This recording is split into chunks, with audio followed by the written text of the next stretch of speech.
தமிழக வெற்றி கழகம் வந்துட்டு போராட்டம் சொல்லிட்டு திருபுவனத்துல இருந்து நடத்துறதா சொல்லியிருந்தாங்களா சார்? அதுக்கு வராம டைரக்டா ஏன் சார் விஜய் அவர்கள் வந்துட்டு வீட்டுக்கு போய் பார்க்கணும்? ஒரு அநியாயம், ஒரு கொடுமை நடந்திருக்கு ஒரு குடும்பத்துக்கு, ஒரு தனிப்பட்ட இளைஞனுக்கு. அதுக்கு நான் துணை நிற்கிறேன், தோளோட தோல் நிற்கிறது தாங்க வந்து தலைவன். நீங்க போராட்டம் மட்டும்தான் பண்ணுவீங்கன்னா அவன் அரசியல். நீங்க அரசியல் வேணுமா, உங்களுக்கு தலைவன் வேணுமா? இங்க இருக்கிறவங்க எல்லாம் பாஸ். திமுக இருக்கட்டும், அதிமுக இருக்கட்டும், பாஜக இருக்கட்டும், இவங்கெல்லாம் பாசஸ். எல்லா இடத்துலையும் உட்காந்துக்கிட்டு வேலை சொல்லிக்கிட்டு இருக்கிறாங்க. விஜய் சார் ஒரு லீடர், அதனால களத்துக்கு போயிட்டாரு.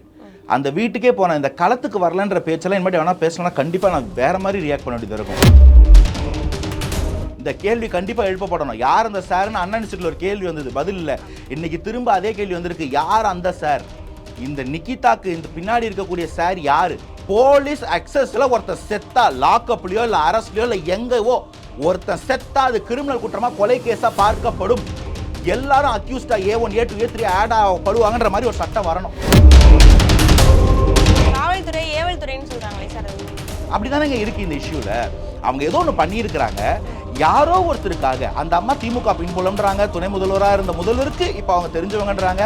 அவங்க சொன்ன ஓரல் கம்ப்ளைண்ட்ல ஒருத்தரை தூக்கிட்டு போய் வச்சு 5 பேரை அடிச்சு பண்ணாத கொடுமை எல்லாம் பண்ணி அவன் உயிர் அப்படி பிரிஞ்சிருக்குங்க அந்த கோயிலோட கோசாலையிலனா, இது என்னங்க ஏவல் தானங்க இது? சார் ஆனால் டிஎம்கே என்ன சொல்லியிருக்காங்கன்னா சிபிஐக்கு மாற்றலாம் அப்படிலாம் சொல்லியிருக்காங்களா சார்? காவல்துறையிலேருந்து சிபிஐக்கு மாற்றி அந்த கேஸை வந்து விசாரிக்கலாம் அப்படின்னு சொல்லியிருக்காங்க சார். சிபிஐ விசாரிக்க போகிறதுனா கடவுளா? அதுவும் மனுஷன் தானே, அவனும் ஆசாபாசத்துக்கு பணம் பட்சத்துக்கு உட்பட்டவன் தானே. இன்னைக்கு வந்து ஃபெலிக்ஸ் ஜெரால்டு கேஸ் சிபிஐல தான் இருக்கு 5 வருஷமா. என்ன ஆச்சு? என்ன நடந்துருச்சு? காப்பாத்திட்டீங்களா? புடிச்சு அடிச்சு அரெஸ்ட் பண்ணிட்டீங்களா? அவங்களுக்கு தண்டனை வந்துருச்சா? குற்றப்பத்திரிகை தாக்கல் ஆச்சு இல்லையே.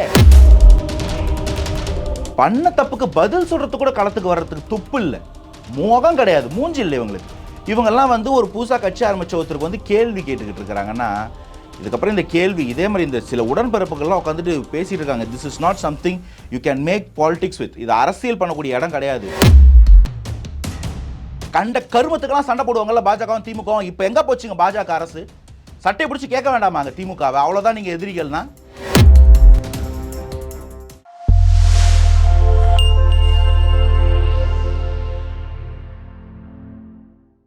பிரைம் நைன் தமிழ் நேயர்களுக்கு வணக்கம். இன்றைய நேர்காணலில் நம்முடன் இணைந்திருப்போர் தமிழக வெற்றி கழகத்தின் ஆதரவாளர் அனந்த்ஜித் அவர்கள். அவரை வரவேற்று நிகழ்ச்சிக்கு போகலாம். சார் வணக்கம். வணக்கம் சார். விஜய் அவர்கள் வந்து எப்போ களத்தில் வருவாங்க நிறைய பேர் அவளுடன் எதிர்பார்த்தாங்க சார். அவங்க எல்லாருக்குமே பதிலடி கொடுக்குற மாதிரி நேற்று நைட்டு வந்துட்டு சார் வந்துட்டு அவங்க வீட்டுக்கே போய் பார்த்தாங்க சார். அந்த நகர்வு நீங்கள் எப்படி சார் நினைக்கிறீங்க? ஒரு மனிதாபிமானம் உள்ள ஒரு மனுஷனா, ஒரு நல்ல தலைவனா அந்த இடத்துல நான் அவரை பார்க்குறேன். விஜய் களத்துக்கு வர்றதுக்கு இதுக்கு சம்மந்தம் இல்லைங்க.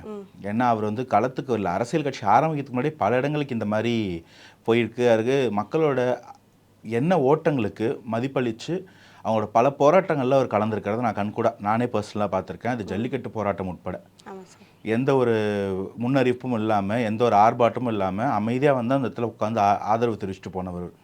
அதனால் அதில் பிரச்சனை இல்லை. நீங்கள் கேட்குற இந்த களத்துக்கு வர்றது வந்து தனி விஷயம். அது வந்து இப்போ ஜூலை 4 வந்து செயற்குழு கூட்டம் நடக்க போகுது, ஆகஸ்ட் 15 சுற்றுப்பயணம் சொல்கிறாங்க. ஸோ அது வேறு. இது வந்து நம்ம எல்லாருடைய மனசாட்சியையும் உலுக்கி ஒரு கேள்வி எழுப்புகிற ஒரு தருணம் இது. இந்த மாதிரி ஒரு மாபாதகம் இது ஒரு மாபாதகத்தை செஞ்சிட்டோம். ஒரு முதல்வர் ஃபோனில் சாரி சொல்லிட்டாரு அப்படின்றத வந்து சிலாகிச்சுக்கிட்டு இருக்காங்க உடன்பிறப்புகள். எதிர்கட்சி தலைவர் வந்து நாங்கள் கூட இருக்கிறோம் அப்படின்னு சொல்கிறத வந்து கொண்டாடிக்கிட்டு இருக்காங்க அவங்க கட்சிக்காரங்க. இதுக்கு முன்னாடி நடந்த ஃபெலிக்ஸ் ஜெரால்டு கொலை வழக்குக்கு என்ன நடந்திருக்கு இது வரைக்கும்? அன்னைக்கு எங்கே போனார் இந்த எதிர்கட்சி தலைவர்? அன்னைக்கு எதிர்கட்சி தலைவராக இருந்தவர் இன்னைக்கு முதல்வராகி 4-5 வருஷம் ஆச்சு. அந்த இன்சிடென்ட் நடந்து 5 வருஷம் முடிஞ்சிருச்சு. இன்னும் என்ன ஸ்டெப் எடுத்திருக்காங்க? இது ஒன்று கிடையாதுங்க. இது மாதிரி இந்த 5 வருஷத்தில் 24க்கும் மேலே கஸ்டோடியல் டெத் நடந்திருக்குன்னு சொல்கிறாங்க. இது நான் பிரைம் நியூஸ்க்கு வந்துடுச்சு, எல்லாருக்கும் தெரிஞ்சிடுச்சுன்றதுக்காக பேசுகிறாங்க, வேலை கொடுக்குறாங்க, காசு கொடுக்குறாங்க. எப்படிலாம் பேரம் பேசி அவங்க ஒரு இல்லாதப்பட்ட குடும்பத்தை ஒருத்தரோட உயிரை வந்து குடிச்சிட்டு அதுக்கு விலை பேசுறது இருக்கு இல்லைங்களா? இது எவ்வளோ பெரிய ஒரு அநியாயம், எவ்வளோ பெரிய ஒரு அயோக்கியத்தனம். நம்ம வாழ்ந்துட்டு இருக்கிற இந்த சமகாலத்தில் நம்ம கூட போன வாரம் இருந்த ஒருத்தன் எந்த தப்புமே பண்ணலை, வேலையே பயிரை மேஞ்ச கணக்காக யார் அவனை காப்பாற்றணுமோ அவங்களே அவனை அடித்து கொன்று. யோசிச்சு பாருங்கள் அந்த பையனோட மனசை. இன்றைக்கி அவங்க குடும்பத்தில் நீங்கள் வேலை கொடுக்குறீங்க, காசு கொடுக்குறீங்க, அவங்க அம்மா சமாதானமாகறாங்க. அந்த பையன் மனசாட்சியை பற்றி யாராவது யோசிக்கிறோமா? அந்த அஜித் குமார்ன்ற பையன் 28-29 வயசு பையன் போலீஸ்காரங்க பண்ணாத தப்புக்கு தன்னை அடித்து வழி தாங்க முடியாமல் ஏதோ ஒரு டைம் வாங்குறதுக்காக ஏதோ ஒன்று சொல்ல வச்சு அவன் உயிர் போகிற அந்த நிமிஷம் இந்த நாடு என்ன கிழிச்சிக்கிட்டு இருக்குன்ற கேள்வி நமக்குள்ளே வரலீங்களா? இந்த நிலைமைக்கு தள்ளி இருக்கிறோம் இந்த நாட்டை நம்ம. இங்கே இருக்கிறவங்கெல்லாம் பாஸ், திமுக ஆகட்டும், அதிமுக இருக்கட்டும், பாஜக இருக்கட்டும், இவங்கெல்லாம் பாசஸ். எல்லா இடத்துலையும் உட்காந்துக்கிட்டு வேலை சொல்லிக்கிட்டு இருக்கிறாங்க. விஜய் சார் ஒரு லீடர், அதனால் களத்துக்கு போயிட்டார். அந்த வீட்டுக்கே போனேன். இந்த களத்துக்கு வரலன்ற பேச்செல்லாம் இனிமேட்டு வேணால் பேசணும்னா கண்டிப்பாக நான் வேறு மாதிரி ரியாக்ட் பண்ண வேண்டியது இருக்கும். பண்ண தப்புக்கு பதில் சொல்கிறதுக்கு கூட களத்துக்கு வர்றதுக்கு துப்பு இல்லை, முகம் கிடையாது, மூஞ்சி இல்லை இவங்களுக்கு. இவங்கெல்லாம் வந்து ஒரு புதுசாக கட்சி ஆரம்பித்த ஒருத்தருக்கு வந்து கேள்வி கேட்டுக்கிட்டு இருக்கிறாங்கன்னா, இதுக்கப்புறம் இந்த கேள்வி இதே மாதிரி இந்த சில உடன்பிறப்புகள்லாம் உட்காந்துட்டு பேசிகிட்டு இருக்காங்க. This is not something you can make politics with. இது அரசியல் பண்ணக்கூடிய இடம் கிடையாது. மக்களோட மனசாட்சி உழுக்கப்பட்டிருக்கு. ஒவ்வொருத்தரும் உங்கள் வீட்லேயோ என் வீட்லேயோ இது மாதிரி ஒரு நடந்தால் நமக்கு எப்படிங்க இருக்கும்? கேள்வி கேட்க முடியாத ஒருத்தனை அடித்து துன்புறுத்தி கொன்று தூக்கி போட்டாச்சு. முதல் ஆள் இல்லை, 24வது கேஸ். இது மாதிரி செத்தவனுக்கெல்லாம் என்னங்க நீதி? இந்த கொந்தளிப்பில் இருக்குது தமிழ்நாடு. இந்தியா காரி துப்புதுங்க. இதுக்கு முன்னாடி இதே நியூஸ் மாதிரி ஃபெலிக்ஸ் ஹெரால்ட் நியூஸ் வந்தது, அன்னைக்கு இப்படியே ரியாக்ட் பண்ணிச்சு இந்தியா ஃபுல்லாக. அதுக்கப்புறம் எங்கெங்க என்னங்க நடக்குது? தமிழ்நாட்டில் 24 நடந்திருக்கு, 25ஆவதுன்னா என்னங்க நடக்குது? தமிழ்நாட்டில் நடக்கிற எந்த கொலையும் கொள்ளையும் வழிப்பறியும் பெண்கள் மேலே நடக்கிற பாலியல் அத்துமீறலுக்கும் கேட்க இங்கே வக்கு கிடையாது. என்னமோ பொள்ளாச்சி கேஸில் நீதி வாங்கிட்டோம், நியாயம் வாங்கிட்டோம், நட்டுட்டோம், கிழிச்சிட்டோம். நாங்கள் எங்கெங்க போச்சு ஃபெலிக்ஸ் ஹெரால்டு கேஸு? இன்னும் ஒன்றுமே நடக்கலையாங்க. முக்கால்வாசி சம்பளம் போயிட்டு இருக்காங்க. அதை ஜெயிலில் இருக்கக்கூடிய போலீஸ் அதிகாரிகளுக்கெல்லாம் போன வாரம் வந்து ஃபெலிக்ஸ் ஹெரால்டோட அந்த பொண்ணு அந்த சகோதரி வந்து கம்ப்ளைண்ட் சொல்கிறாங்க. இன்னும் அவங்களுக்கு நடந்துக்கிட்டு தான் இருக்குன்னு. இந்த பையன் மேலே எந்த கிரிமினல் ஆன்டிசென்ஸும் கிடையாது. அவன் மேலே எந்த குற்றப்பின்னணியும் கிடையாதுங்க. இந்த அஜித்குமார் மேலே ஒரு ஏழை குடும்பத்து பையன் வேலை செஞ்சு குடும்பத்தை பார்த்துக்கிட்டு இருக்கான். அவனுக்கு நடந்த கொடுமை இது. ஆனால் அந்த குற்றம் சாட்டப்பட்ட யார் குற்றம் சொன்னாங்களோ அந்த பெண்மணி மேலேயும் அவங்க அம்மா மேலேயும் 2011 எஃப்ஐஆர் இருக்குது.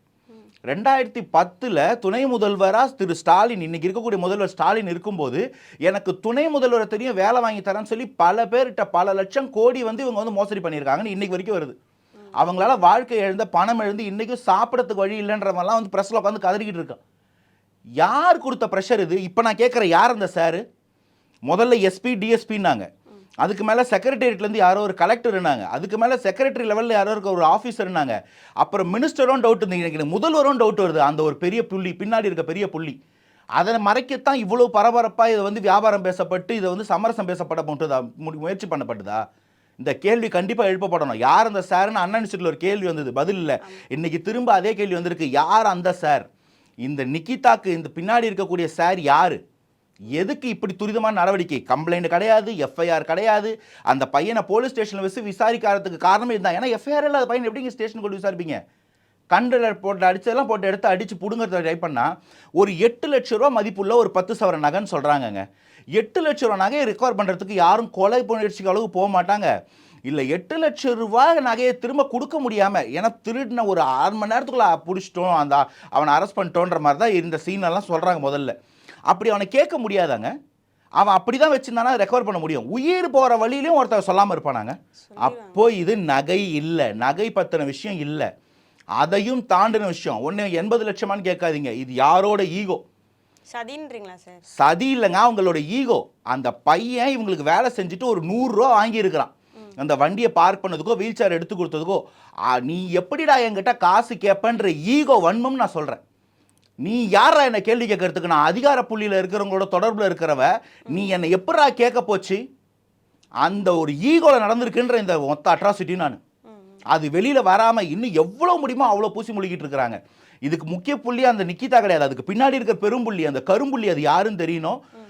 இதனால் விஜய் சார் போனது வந்ததெல்லாம் ரெண்டாவதுங்க. இதையும் வச்சுக்கிட்டு பாருங்கள், விஜய் சார் கடவுள் தெய்வம் பேசுறதுக்கு நான் ஆள் இல்லைங்க. என்ன நடந்துகிட்டு இருக்குன்றதுக்கு முதல்வர், எதிர்கட்சி தலைவர், தேசிய கட்சிக்கு என்ன பண்ணிட்டு இருக்காங்கன்னு கேளுங்க. கண்ட கருமத்துக்கெல்லாம் சண்டை போடுவாங்கல்ல பாஜகவும் திமுகவும். இப்போ எங்கே போச்சுங்க பாஜக அரசு? சட்டை பிடிச்சி கேட்க வேண்டாமாங்க திமுகவை? அவ்வளோதான் நீங்கள் எதிரிகள்னா. இதுதான் இங்கே இருக்கக்கூடிய அரசியல் நிலைமை. நமக்கு ஒன்றுனா எவனும் வரமாட்டான். பொதுமக்களுக்கு ஒன்றுனா கேட்க ஆளே கிடையாது. இவங்களுக்குள்ளனா எல்லாத்தையும் பார்த்துக்கிறாங்க. இவங்களுக்கு ஒரு பிரச்சனை, ஒரு ஈடி ரைடுன்னு போனாங்க இல்லைங்க, இங்கே ஒரு ஆளை மாற்றோன்னா வந்தாங்க இல்லைங்க. இதுக்கு யாருங்க பேசுவா? இதுதாங்க நம்ம வாழ்கிற நிலைமை, இதுதாங்க இந்த கொடுமையான வாழ்க்கை. இதை மாற்றுறதுக்கு தாங்க அரசியல் ஏதோ ஒன்று பண்ணணும். இந்த கோவத்தை தூக்கி போட்டுறாதீங்க, அப்படியே வைங்க எலெக்ஷன் வரைக்கும் எல்லாரும். ஆனால் மறந்துடுவாங்களே சார்? அதை மறக்க மாட்டாங்கங்க. நீங்கள் எங்கள் மக்களை நீங்கள் ரொம்ப அண்டர் எஸ்டிமேட் பண்ணுறீங்க. மறக்க மாட்டாங்க. இதெல்லாம் வந்து மறக்கக்கூடிய விஷயம் கிடையாது. மறந்துட்டு போகிற அளவுக்கு நீங்கள் வந்து பழையபடி சும்மா சன் டிவிலையோ கேடிவிலையோ படம் போட்டு எங்களை ஏமாற்ற முடியாது. எங்கள் எல்லார் ஃபோனையும் இப்போ ஒரு மீடியா அது அப்படியே இருக்கும். கேள்வி கேட்க நேரத்தில் கண்டிப்பாக கேட்போம். ஆனால் இந்த கேள்வி இப்போயும் அணைஞ்சிடக்கூடாது. தயவுசெய்து கீப் திஸ் ஃபயர் கோயிங்னு சொல்வேன். சார் இப்போ வந்துட்டு தமிழக வெற்றிக் கழகம் வந்துட்டு போராட்டம் சொல்லிட்டு திருபுவனத்துல இருந்து நடத்துறதா சொல்லியிருந்தாங்களா சார்? அதுக்கு வராமல் டேரெக்டாக ஏன் சார் விஜய் அவர்கள் வந்துட்டு வீட்டுக்கு போய் பார்க்கணும்? இல்லைங்க, போராட்டம் அப்படின்றது வந்து பார்த்தீங்கன்னா இங்கே வந்து போராட்டத்தில் எதுவுமே சாதிக்க முடியாதுங்க.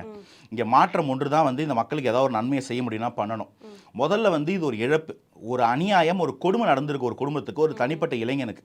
அதுக்கு நான் துணை நிற்கிறேன், தோளோட தோல் நிற்கிறது தாங்க வந்து தலைவன். நீங்கள் போராட்டம் மட்டும்தான் பண்ணுவீங்கன்னா அவன் அரசியல். நீங்கள் அரசியல் வேணுமா, உங்களுக்கு தலைவன் வேணுமா? முதல்ல வந்து தலைவன் தான் வேணும். ரெண்டாவது, இங்கே போராட்டத்துக்கு பர்மிஷன் கிடைக்குதா? அப்படியே போராட்டம் பண்ணாலும் இங்கே நீதி கிடச்சிருமா? எல்லா கட்சியும் தான் போராட்டம் பண்ணுறாங்க. இது எப்படி இருக்குன்னா வந்து ஒரு பேச்சுக்கு நாங்களும் வந்து ஒரு ஷோ ஆஃப் பண்ணோன்ற மாதிரி ஆயிடுச்சு இந்த போராட்டம். போகிற பக்கம் திமுகவே போராட்டம் பண்ணு இருக்கு, யார் அந்த பையனை பண்ணதுன்னு. அந்த நிலைமையில் இது வந்து ஒரு ஷோ ஆஃபுங்க. மீடியாவில் இருக்கிற ஒரு டைமை பை பண்ணுற டைம். நிஜமாக அந்த மக்களோட துணை நிற்கணும். இதுதான் கல அரசியல். நீங்கள் சொல்கிற மாதிரி போராட்டம், ஆர்ப்பாட்டம், நடைபயணம்னு பண்ணுறதுக்கு விஜய் ஆள் கிடையாது. ரெண்டாவது, அவர் வந்து களத்தில் நின்னார்னா அந்த கண்ட்ரோல் பண்ண முடியுமான்னு மட்டும் போலீஸை சொல்லுங்கள். உங்கள் ஸ்டேட் டிஜிபியே விஜய் சார் களத்துக்கு வந்து நின்று ஒரு போராட்டம் அறிவிச்சார்னா அந்த போராட்டத்தை கட்டுக்குள்ளே வச்சுக்க முடியும். அந்த போராட்டத்தை பாதுகாப்பாக சட்ட ஒழுங்கு பிரச்சனை நடத்த முடியுமான்னு சொல்லுங்கள். அப்புறம் விஜய் சார் வருவார் இனிமேட். அதுக்கெல்லாம் இங்கே ஆள் கிடையாது. அவ்வளோ பெரிய ஸ்ட்ரென்த் எல்லாம் போலீஸ் ஃபோர்ஸ்க்கே கிடையாது. அந்த ப்ரொசீஜரை புரிஞ்சுக்கிட்டு புரோட்டோகால் படி பொதுமக்களோ யாரும் பாதிச்சிடக்கூடாது, அந்த கூட்டங்களில் எந்த ஒரு அசம்பாவிதம் நடந்துடக்கூடாதுன்னா அவர் வந்து இந்த மாதிரி போராட்டங்களுக்கு வரக்கூடாது. அதுக்காக தாவேக்கா போராட்டம் பண்ணாமல் இல்லை. விஜய் சார் கிரவுண்டுக்கு வந்தாருன்னா அந்த க்ரௌடை கண்ட்ரோல் பண்ணுறதுக்கு இங்கே சக்தி கிடையாது. அந்த ஒரு அசம்பாவிதத்தை தடக்கூடாதுன்றதுக்காக விஜய் சார் பொறுமையாக இருக்கார். அதை தாண்டி வெறும் போராட்டம் ஷோ ஆஃப் பண்ணுறதுக்கு விஜய் சார் வரல, அந்த குடும்பத்தோடு நிற்கிறாரு. இதோட இது முடிஞ்சிடாதுன்ற வாக்குறுதி கொடுத்துருக்காரு. So something different. நீங்கள் வந்து ஜென்ரலான பொலிட்டிக்கல் பார்ட்டியோட ஸ்டாண்ட்ஸ் அந்த மாதிரி மாடல்ஸ் அப்புறம் நீங்கள் எதிர்பார்க்காதீங்க. They are here for a சேஞ்சுன்னு பார்க்குறேன். சார் வந்துட்டு வீட்டுக்கு போயிட்டு அவங்க அம்மா கிட்ட அவங்க சகோதரர்கிட்ட பேசியிருக்காங்க சார். நான் இருக்கேம்மா, இதெல்லாம் நம்ம பார்த்துக்கலாம் அப்படிலாம் சொல்லியிருக்காங்க சார். சொல்லிட்டு நிதி கொடுத்துருக்காரு சார். 2 லட்ச ரூபா வந்து நிதி கொடுத்துருக்காங்க. அதை பற்றி நீங்கள் என்ன சார் நினைக்கிறீங்க? ஏன்னா கவர்மெண்ட்லேருந்து 5 லட்சம் வந்து அவங்க அறிவிச்சிருக்காங்க. மற்ற அரசியல் கட்சி எதுவுமே சொல்லவே இல்லை. தாவேக தலைவர் வந்துட்டு 2 லட்ச ரூபா கொடுத்துருக்காங்க சார். அதை பற்றி நீங்கள் என்ன நினைக்கிறீங்க? இல்லை, இது நிதி கொடுக்கறதுக்காக போகிறது, நிதி கொடுக்கணும், நிதி தான் அங்கே முக்கியம்லாம் இல்லைங்க. ஒரு கொஞ்சம் ஓப்பனாக பேசினா கொஞ்சம் கஷ்டப்படுற குடும்பங்க. அவங்க வேலை பார்த்து தாங்க அந்த குடும்பம் வாழ்ந்துக்கிட்டு இருக்கு. அவங்களுக்கு ஏதாவது ஒரு உதவியாக இருக்கும். அந்த வருமானம் ஈட்டிகிட்டு இருந்த அந்த பையன் இப்போ இல்லைன்னும் போது அந்த குடும்பத்துக்கு ஒரு ஆறுதலாக இருக்குன்றதுக்காக பண்ணதுங்க. இங்கே நிதி கொடுக்கறது, நிதியால் வச்சு அரசியல் பண்ணுறது இல்லைங்க. அவர் அங்கே போனது தாங்க முக்கியம். இவனுங்கெல்லாம் வந்து பண்ணுற தப்பையும் பண்ணிவிட்டு அதை பூசி முழுக வேலை பார்த்துட்டு இருக்கும்போது எந்த தவறுமே சம்மந்தமே இல்லாமல் இதுக்காக போய் மாரல் சப்போர்ட்டாக நான் நிற்கிறேன், நான் உங்கள் கூட தான் இருக்கிறேன்னு ஒரு மனுஷன் பண்ணுறாரு இல்லைங்களா? அதுதான் இங்கே முக்கியம். 2 லட்ச ரூபா இல்லைங்க, 2 கோடி இல்லை, 2000 கோடி கொடுத்தாலும் போன உயிர் வந்துருமாங்க. அதனால் காசு இங்கே முக்கியமே இல்லைங்க. இவங்க கொடுக்குற அந்த பேரம் பேசின 50 லட்சமோ இல்லை அரசாங்கம் கொடுத்துருக்க 5 லட்சமோ கூட முக்கியம் இல்லை. இந்த உயிருக்கு என்ன நீதி? இது மாதிரி இன்னொன்று நடக்காமல் இருக்க என்ன பண்ண போறீங்க? ஃபெலிக்ஸ் ஜெரலி இதே தானங்க பேசணும். அப்போ வந்து மாறிடுச்சாங்க. என்னங்க பண்ணியிருக்கீங்க? போலீஸ் எக்ஸஸை, போலீஸ் அட்ராசிட்டியை கண்ட்ரோல் பண்ணுறதுக்கு சட்டம் எழுதியிருக்கீங்களாங்க. திமுக இவ்வளோ பேசுகிறாங்க. ஆணவ கொலையை தடுக்கிறதுக்கு சட்டம் போடணும்னு சொன்னார் விசிகா திருமான், அவங்க கூட்டணியில் இருக்கார். அதுக்கு சட்டம் போட்டிருக்காங்களாங்க. இங்கே வந்து மதவாத சம்பந்தமான பிரச்சனைக்கு மதவாத கட்சிகள் எதிர்க்கிறோன்னு சொல்கிறாங்க, அதுக்கு ஏதாவது சட்டம் போட்டிருக்காங்களாங்க? இல்லை போலீஸ் எக்ஸஸ், போலீஸ் அட்ராசிட்டி இது மாதிரி பண்ணால் அதை தடுக்கிறதுக்காக சட்டம் இருக்காங்க. எதுக்குமே சட்டம் போடாமல் என்னங்க பண்ணுறீங்க சட்டசபையில்? இதுதானங்க கேள்வி. இந்த கேள்விகள் எல்லாத்தையும் ஒரு சேர முன்வைக்கிறதுக்கு தான் தாவேக்கா வந்திருக்கு. இது காலத்தின் கட்டாயம். இந்த நிலைமை கொண்டு வந்து தள்ளி இருக்கு தமிழ்நாடு. ஒரு அமைதி பூங்காவாகவும் உலகத்தின் தலை சிறந்த காவல்துறையாகவும் இருந்த தமிழ்நாடு ரெண்டு ஒன்றுக்கு ஒன்று நெக்ஸஸில் இருக்க விஷயம். தலை சிறந்த காவல்துறை இருக்கணும், அமைதி பூங்காவாக இருக்கும். கேடுகட்ட காவல்துறை இருக்கிற இடத்துல என்னங்க இருக்கும்? போலீஸை பார்த்தா மக்களுக்கு நம்பிக்கை வரணுங்க. ஐயோ இதை பார்த்தா அவனுக்கு ரவுடி கிட்டே போயிடலாம் போல இருக்குது, 500 விட்டுருவாங்க, 500 முடியும் அச்சு சாவச்சிடும் போல இருக்குன்னு நினச்சா இதாங்க சுதந்திரம், இதுதாங்க டெமோக்ரஸி, இதுக்கு தான் நம்ம வந்து அமைதி பூங்கா தமிழ்நாட்டில் இருக்கிறோமா? இந்த கேள்வி வந்துட்டா இங்கே வாழறதுக்கு சாகிறதே மேலுங்க. அப்படி ஒரு பயத்தோடு இந்த மக்கள் வாழறதுக்கு சாகிறதே மேலுன்னு நான் அந்த நிலைமை கொண்டு வந்து வச்சிருக்குது இந்த திராவிட ஆட்சிகள் 65-70 வருஷமா. காவல்துறை ஏவல் துறைன்னு சொல்றாங்களே சார், அது உண்மையா சார்? அப்படிதானங்க இருக்கு இந்த இஷ்யூல. அவங்க ஏதோ ஒன்று பண்ணியிருக்கிறாங்க யாரோ ஒருத்தருக்காக. அந்த அம்மா திமுக பின்புலம்ன்றாங்க, துணை முதல்வராக இருந்த முதல்வருக்கு இப்போ அவங்க தெரிஞ்சவங்கன்றாங்க. அவங்க சொன்ன ஓரல் கம்ப்ளைண்ட்ல ஒருத்தனை தூக்கிட்டு போய் வச்சு 5 பேரை அடிச்சு பண்ணாத கொடுமையெல்லாம் பண்ணி அவன் உயிர் அப்படி பிரிஞ்சிருக்குங்க அந்த கோயிலோட கோசாலையிலனா இது என்னங்க ஏவல் தானங்க? இது காரண காரியம் இல்லாமல் நியாய தர்மம் பார்க்காம ஒருத்தரை அடிச்சு சாவடிப்போம் சொன்னா போதும், ஒரு ஓரல் ஆர்டர் வந்தால் போதும்னா இது ஏவல் துறை எல்லாம் வேற என்னங்க? ஒரு ஏவல் வச்சா கூட அது இப்படி செய்யாது போல இருக்கு. காவல்துறை இப்படி செயல்படுது. ஒரு எஸ்ஐ கூட இல்லாமல் 5 கான்ஸ்டபிள் ஒரு பையனை தூக்கிட்டு போய் 5 பேரை தூக்கிட்டு போய் வச்சு அடி அடி அடின்னு அடிக்கும்போது இந்த ஸ்லாட்டர் ஆக்ட்னு ஒன்று இருக்குங்க உலக அளவில். ஒரு மிருகத்தை, ஒரு ஆடோ ஒரு கோழியோ ஒரு மாடோ பலி கொடுக்கும்போது கூட பலி கொடுக்குற ஒரு மிருகத்தை இன்னொரு மிருகம் பார்க்கக்கூடாதுன்னு ஒரு ரூல் இருக்குங்க. வெற்ற இடம் தனியாக இருக்கணும், அதுங்களை அடைச்சி வச்சிருக்க இடம் தனியாக இருக்கணும். ஏன்னா இதை பலி கொடுக்குறத பார்த்தா அந்த ஜீவன் வந்து பயந்துரும், உயிர் பயம் வந்துரும்ன்றதுக்காகங்க. இந்த 4 பசங்க முன்னாடி வச்சு அவனை அடித்து சாவடிச்சிருக்கீங்க. பின்னாடி அத்தனை பேர் வீடியோ எடுத்தவன் உயிரை கையில் பிடிச்சி எடுத்திருப்பாங்க. நீங்கள் நினைக்கிறீங்களா அவன் ஜாலியாக எடுத்திருப்பான்னு? திரும்பி பார்த்தானுங்கன்னா அவனுக்கும் அதே கண்டம். எட்டி பார்த்த ஒரு பையன் 15-16 வயசு பையன் அழுகுறாங்க, எங்கள் மாமாவை அடிச்சு கொண்டதை நான் பார்த்தேன்னு. இது அங்கே மனுஷன் வாழறதுக்கான வழிமுறை? இதுதான் ஹியூமன் ரைட்ஸா? மனுஷனுக்கு இல்லாத ரைட்ஸ் எதுக்குங்க போலீஸுக்கு? அந்த போலீஸ் குடும்பத்தினர் வந்து அழுகுறாங்க, நம்மெல்லாம் ஒன்றும் இல்லையா, இது நாளைக்கு நடக்கலாம் இல்லையான்னு. இது உங்களுக்கு நடக்குமா? உங்களுக்கு நடந்தா ஏற்றுப்பீங்களா? இன்னைக்கு குற்றம் சாட்டப்பட்ட அந்த கான்ஸ்டபிள்ஸை இன்னொரு 5 பேர் சேர்ந்து அடிச்சு அவருக்கு ஒன்று ஆச்சுன்னா அதை நீங்கள் ஏற்றுப்பீங்களா? அப்பயும் நாங்கள் வந்து குரல் கொடுப்போம். கேள்வி என்னன்னா அதை நீங்கள் ஏற்றுப்பீங்களா? போன உயிர் மேலே அக்கறையே இல்லை, இப்படி தான் நாங்கள் அடிப்போன்ற மாதிரிலங்க இருக்குது எல்லாரோட ஸ்டேட்மெண்ட்டும். இதெல்லாம் ஏற்றுக்க முடியாது. இதுக்கு என்ன போராட்டம் வேணாலும் பண்ணலாம், இதுக்கு என்ன மாற்றம் வேணாலும் பண்ணலாம். இன்னொரு உயிர் இந்த நாட்டில் இந்த மாதிரி அனாமத்தா போகவே கூடாது, போக விடவே கூடாது. சார் ஆனால் டிஎம்கே என்ன சொல்லியிருக்காங்கன்னா சிபிஐக்கு மாற்றலாம் அப்படிலாம் சொல்லியிருக்காங்களா சார்? காவல்துறையிலேருந்து சிபிஐக்கு மாற்றி அந்த கேஸை வந்து விசாரிக்கலாம் அப்படின்னு சொல்லியிருக்காங்க சார். சிபிஐ விசாரிக்க போகிறதுனா கடவுளா? அதுவும் மனுஷன் தானே, அவனும் ஆசாபாசத்துக்கு பணம் பட்சத்துக்கு உட்பட்டவன் தானே. இன்னைக்கு வந்து ஃபெலிக்ஸ் ஜெரால்டு கேஸ் சிபிஐல தான் இருக்கு 5 வருஷமா. என்ன ஆச்சு? என்ன நடந்துருச்சு? காப்பாற்றிட்டீங்களா? பிடிச்சி அடிச்சு அரெஸ்ட் பண்ணிட்டீங்களா? அவங்களுக்கு தண்டனை வந்துருச்சா? குற்றப்பத்திரிக்கை தாக்கல் ஆயிடுச்சா? இல்லையே. அப்புறம் இன்னைக்கு வர மட்டும் இந்த அஜித்குமார் கேஸில் மட்டும் சிபிஐ வந்து என்ன பண்ணிடுவாங்க? இங்கே நீதியை அரசியல் கட்டமைப்பு மறுக்கணும், மறுதளிக்கணும், மறைக்கணும் முடிவு பண்ணால் காப்பாற்றுறதுக்கு யாருமே இல்லை. நம்ம தான் மேலே இருந்தெல்லாம் யாரும் வர்றதில்லை. நம்ம தான், நம்ம கூட இருக்கிற அண்ணன் தம்பிங்களை அக்கா தங்கச்சிங்களை நம்ம தான் காப்பாற்றணும், காப்பாற்றியே ஆகணும். இல்லைனா இன்றைக்கி அஜித்குமார் நடந்து நாளைக்கு இன்னொருத்தருக்கு நடக்கும், நாளானாலும் இன்னொருத்தருக்கு நடக்கும். இதுக்கப்புறம் நடக்கவே கூடாது. இதுக்கு ஒரு சட்டம் ஏற்றப்படணும். இது சும்மா டிஜிபி ஆர்டர் போடுறது, இப்போ முதல்வர் வந்து கூட்டமைப்பு போட்டு அடிக்கக்கூடாது, ஸ்பெஷல் டாஸ்க் ஃபோர்ஸை கேன்சல், இதெல்லாம் கிடையாது. எனக்கு சட்டம் போடணும். போலீஸ் அக்சஸில் ஒருத்தன் செத்தா லாக்அப்லையோ இல்லை அரெஸ்ட்லையோ இல்லை எங்கேவோ ஒருத்தன் செத்தா அது கிரிமினல் குற்றமாக கொலை கேஸாக பார்க்கப்படும். போலீஸ் பேக்கிங்லேருந்து யாரும் வரமாட்டாங்க. டிஸ்ட்ரிக்ட் சூப்பரிண்டென்ட்லேருந்து எல்லாரும் சஸ்பெண்ட் ஆவாங்க, கன்விக்ட் ஆகிற பட்சத்தில் எல்லாரும் டிஸ்மிஸ் ஆவாங்க, எல்லாரும் அக்யூஸ்டா A1 A2 A3 ஆட் ஆகப்படுவாங்கன்ற மாதிரி ஒரு சட்டம் வரணும். அது வராமல் இது இன்னைக்கு இல்லை, என்னைக்கும் மாறாது. Policing is no more policing, it is ரவுடிசம்னு நினைக்கிறேன் நான். சரி, விஜய் அவர்கள் வந்துட்டு களத்தில் போய் பார்த்துருக்காங்களா சார்? அவங்க வீட்டில் போய் ஆறுதல் சொல்லியிருக்காங்க சார். அது வந்து அரசியல் நகர்வா நீங்கள் பார்க்குறீங்களா இல்லை மனிதாபிமானம் போய் சொல்கிறீங்களா? இது எப்படிங்க அரசியல் நகர்வா பார்க்க முடியும்? ஏன்னா நீங்களே முதல் கேள்வியில் கேட்டீங்க, போராட்டத்துக்கு போகாமல் ஏன் வீட்டுக்கு போனார் அப்படின்னு. போராட்டம் பண்ணுறது, அறிக்கை கொடுக்கறது, முதல்வர் எதிர்த்து வந்து இங்கே சென்னையில் போராட்டம் பண்ணால் நீங்கள் இது வெறும் அரசியலை மட்டும் பார்க்கலாம். அதில் கூட நான் ஒரு தார்மீகம் இருக்குன்னு சொல்லுவேன். வீட்டுக்கு போய் அந்த அம்மா கையை பிடிச்சி அழாதீங்கம்மா, அந்த பையனை கேட்டிருக்காரு அந்த கேள்வி, ரொம்ப அடிச்சிட்டாங்களா?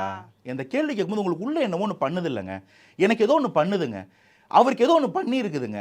இந்த நிலைமைக்கு நம்ம வாழ்ந்துகிட்டு இருக்கிறோம்னா இது என்னங்க வாழ்க்கை? அந்த கேள்வி அந்த மனுஷனுக்கு வந்திருக்காதா? இங்கேருந்து அவர் போகும்போதோ அவர் ரிட்டர்ன் வரும்போதோ அவர் மனநிலை எப்படி இருந்திருக்குன்னு யோசிச்சு பாருங்களேன். இது நாளைக்கு யாருக்கு வேணால் நடக்குங்க. இது வந்து ஒரு ஸ்டேட்மெண்ட் இவங்க கொடுக்குறாங்க, நாங்கள் என்ன வேணால் பண்ணுவோம், யாரை வேணால் பண்ணுவோம், கேள்வி கேட்க தைரியம் இருந்தால் கேளுங்கடா அப்படின்னு. உயிருக்கு பயப்படுறதுக்குலாம் இங்கே ஆள் இல்லை, அதெல்லாம் பார்த்துக்கலாம், போனால் போச்சு, 6 சாவு 100 சாவு, இதை சரிப்படுத்தி ஆகணுன்றது தான் இங்கே நிலை. இன்னைக்கு விட்டோன்னு வச்சுக்கோங்களேன், நம்மளாம் அப்படியே வாழ்ந்துட முடியாது 100 வருஷம்லாம், என்ன வேணால் நம்ம கழுத்துக்கு வரும் இது. அதனால் இது எல்லாத்தையும் சரி பண்ணியே ஆகணும். அதை தாண்டி இதில் அரசியல்லாம் பார்க்காதீங்க. அவர் ஒரு நல்ல மனுஷன், ஒரு சகோதரனுக்கு இப்படி ஆனதுக்காக அந்த குடும்பத்துக்கு போய் இரங்கல் தெரிவிச்சிருக்காரு. அவருக்கு ஃபோன் பண்ண தெரியாதா? அவருக்கு வீடியோ பண்ண தெரியாதா? போராட்டம் பண்ண தெரியாதா? இல்லை ட்வீட் பண்ண தெரியாதா? நீங்கள் விஜயோட இன்னொரு முகத்தையும் ஒரு நாள் பார்த்தீங்க. எதுக்கெல்லாம் அறிக்கை கொடுக்க மாட்டேன், என்னங்க அண்ணாவை கலைஞர் பெரியாரை திட்டாங்க, கேட்க தேவையில்லை, இந்த மாதிரி பண்ணிட்டாரு, வெறும் ட்விட்டு போட்டால் போதுமா? போதும். இதுக்கு வந்து எதுக்குங்க வீட்டுக்கு போனோம்? அவர் வேற. நீங்கள் வந்து ஏற்கனவே இருக்கிற எடப்பாடி பழனிசாமி, அண்ணாமலை, ஸ்டாலின், உதயநிதி ஸ்டாலின் எடுத்து வச்சுட்டு அதோட விஜய் கம்பேர் பண்ணாதீங்க. He is something different. இவங்கெல்லாம் பாஸ், பொலிட்டிக்கல் பாஸ், பொலிட்டீஷியன்ஸ். அவர் லீடர், நல்ல மனுஷன். அதனால் தேர் இஸ் அ டிஃபரன்ஸ். அந்த டிஃபரன்ஸ் தான் அவர் ஆட்சிக்கு வந்தாலும் பார்க்க முடியும் அப்படின்னு சொல்லிட்டு இருக்கோம். தமிழக வெற்றிக்கழகத்தோட தலைவர் விஜய் அவர்கள் வந்துட்டு களத்தில் வராமல் இருந்தாங்கன்னு சொன்னாங்க சார். இப்போ அங்கே போய் எல்லாமே பார்த்துட்டு வந்துட்டாரு. இதுக்கப்புறமா அவருக்கு வந்து விமர்சனங்கள் வரதானே சார் செய்யும். அந்த விமர்சனத்தை அவர் எடுத்துக்கிட்டு மறுபடியும் களத்துக்கு வருவதானே சார் செய்வார்? இல்லை, நான் என்ன கேட்குறேன்னா, இவங்க விமர்சனத்துக்கு வருவான் தான் நினைக்கிறீங்களா? இவங்க யாரோட விமர்சனத்தையாவது அவர் வந்து கொஞ்சமாச்சும் பொருட்படுத்தினான்னு நினைக்கிறீங்களா? மலை இருக்குன்னு வச்சுக்கோங்களேன், அந்த மலையை பார்த்து நாய் கத்திக்கிட்டே இருக்கும். இதனால் மலைக்கு ஏதாவது பாதிப்பு இருக்குமா? நாய் தான் கத்தி போய் உட்காந்துரும். அவர் மலை சூரியன். அதனால் அது பிரச்சனை இல்லை. இவர் வந்து ஏதோ எப்பா இவர்னால நம்மளை களத்துக்கு வரலன்னு சொல்லிட்டாங்களேன்றதுக்காக வரலை. இது அந்த விமர்சனத்துக்கான பதில் கிடையாது. இது போலீஸ் எக்ஸஸுக்கும் இங்கே நடக்கக்கூடிய சட்ட ஒழுங்கு அட்டூழியத்துக்குமான பதில். நீங்கள் எல்லாம் தனியாக இல்லை, நான் உங்கள் கூட இருக்கிறேன்னு ஒரு அண்ணனாக பேசின விஷயம். நாளைக்கு வேற ஒரு கேவலமான பிரச்சனை வரும், அன்னைக்கு ஒரு பதில் சொல்லன்னு கேட்பாங்க, அன்னைக்கு பதில் சொல்ல மாட்டார், திரும்ப கத்திக்கிட்டே கிடங்க. என் கேள்வி என்னன்னா, போக வேண்டியது யாருங்க இங்கே? முதலமைச்சர் தான் போகணும். கூட யார் போயிருக்கணும்? எதிர்கட்சி தலைவர் போயிருக்கணும். நம்பிக்கை கொடுக்க வேண்டியது அவங்க. ஆனால் போனது யாரு? அப்போ இன்னைக்கு இவர் தான் எதிர்கட்சி தலைவர், நாளைக்கு இவர் தான் முதல்வர். இதைத்தான் நான் சொல்லிட்டு இருக்கிறேன். போக வேண்டியவங்க போல. ஃபோனில் சாரி சொல்கிறதுக்கும் நேரில் போய் ஆறுதல் சொல்றதுக்கும் வித்தியாசம் இருக்கு இல்லையா? அதுதான் தலைவனுக்கும் அரசியல்வாதிக்குள்ள வித்தியாசம் நான் சொல்லிக்கிட்டு இருக்கேன். பல்வேறு கேள்விகளுக்கு பதிலளித்தமைக்கு நன்றி sir. Thanks for having me.